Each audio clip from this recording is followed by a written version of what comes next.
கிறிஸ்துவுக்குள் பிரியமான சகோதர சகோதரிகளே, உங்கள் அனைவரையும் திருமுழுமுத்துக்கள் நிகழ்ச்சியில் சந்திப்பதில் மிகுந்த மகிழ்ச்சி அடைகிறேன். ஒப்படைப்பு.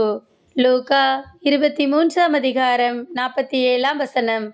தந்தையே, உம் கையில் என் உயிரை ஒப்படைக்கிறேன் என்று இயேசு உரத்த குரலில் கூறி உயிர் துறந்தார். பிரியமானவர்களே, இயேசு சிலுவையில் கூறிய கடைசி வார்த்தை இதுதான்.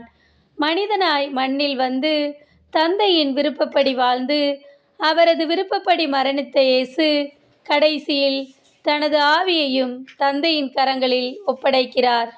தந்தையின் கரங்கள்தான் ஆறுதலின் கரங்கள். தந்தையின் கரங்களில் ஒப்படைப்பதுதான் முழுமையான பாதுகாப்பு. அதுவே உண்மையான பாதுகாப்பு. நமது நிலப்புலன்களும் வங்கி கணக்குகளும் நமக்கான பாதுகாப்பல்ல. இயேசுவின் கரங்கள் நம்மை பாதுகாக்க ஆயத்தமாய் இருக்கின்றன. ஆனால் நமது இதயம் எங்கே இருக்கிறது? உலகத்தின் கரங்களிலா அல்லது இறைவனின் கரங்களிலா? நம் உடல் மண்ணோடு மறைந்து போகலாம், ஆனால் உயிர் இறைவனோடு நிறைவில் வாழ வேண்டும் என்று தன் உயிரை ஒப்படைக்கிறார். இயேசு தந்தையின் வழியில் நடந்தார், தந்தையின் மொழியில் நடந்தார்.